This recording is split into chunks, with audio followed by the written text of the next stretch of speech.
CEDAW, Principle of State Obligation. The Convention on the Elimination of All Forms of Discrimination Against Women is an international human rights treaty that focuses on women's rights and women's issues worldwide. It follows the following three principles: substantive equality, non-discrimination, and state obligation. This video explains the principle of state obligation. The CEDAW Convention is one of the most widely ratified United Nations treaties worldwide.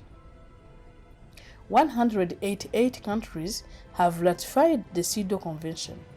For example, country Z has signed the CEDAW Convention.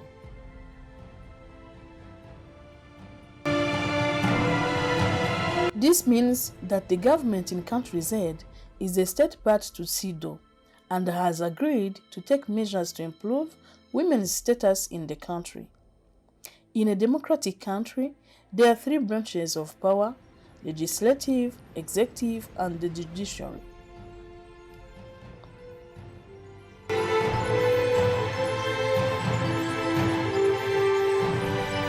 The legislature makes, amends, and appeals laws. It also controls national finances or budgets. The executive branch enforces the laws and runs the government of the day. It is also responsible for the implementation of laws and delivering of services such as education and welfare. The judiciary is responsible for administration of justice and interpreting the constitution and various laws. Therefore, in a country Z, these three branches must work hand in hand to achieve gender equality. When country Z ratified the CEDAW Convention, it became a legally binding document.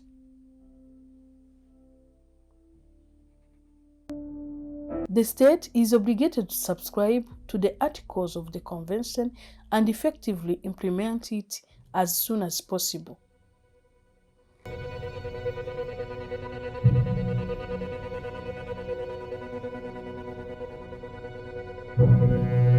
Every 4 years, states have to report to the CEDAW Committee on the measures taken to respect, protect, promote, and fulfill the rights of women in their countries, based on the convention.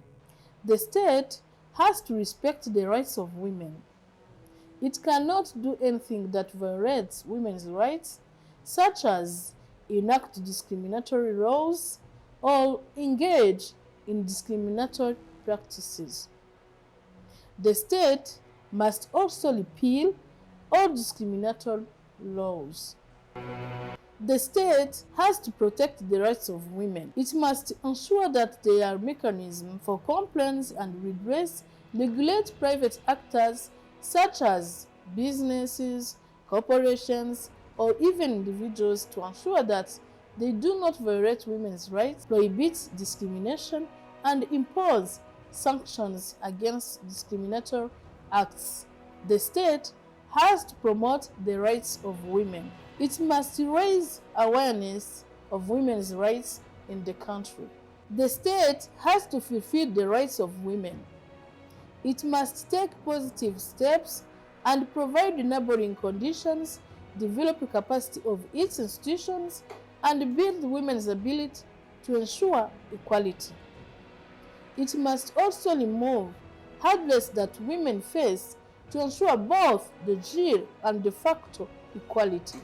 This means that the state also has an obligation to implement temporary special measures.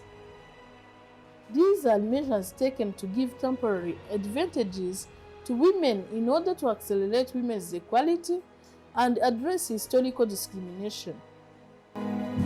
For example, despite schools being built and equipped with the teachers in the rural areas in the country Z, it was found that girls were not coming to school. This example is based on a real-life scenario. Upon investigation, it was found that since the majority of teachers were men and due to culture practices, the families were not willing to allow their daughters to be around men. Secondly, the family relied on the labor of girl children to take care of household responsibilities.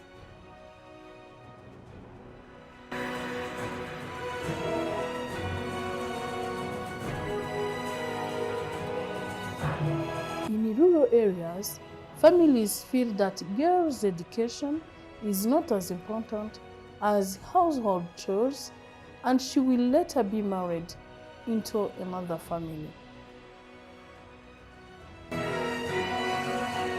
They feel it's a waste of resources to educate girls. The state is responsible to ensure that the education of girls is just as important.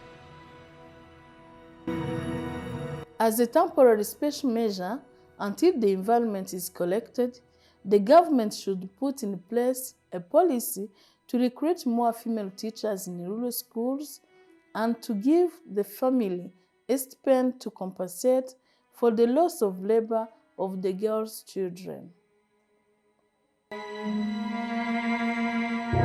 They should also pass laws to make it compulsory for the girls to attend schools. Other examples of temporary special measures include reserving some seats in decision-making positions for women.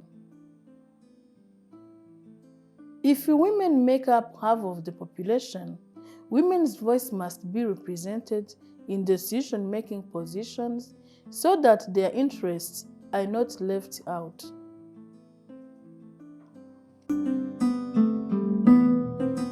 In summary, the state part to the CEDAW Convention must act with due diligence, which means that the state is accountable for all discrimination against women, whether she is in the private or public sphere. To prevent discrimination, prohibit discrimination, identify discrimination, and provide redress, impose sanctions against discriminatory acts, promote women's rights and equality through proactive measures, and accelerate de facto equality.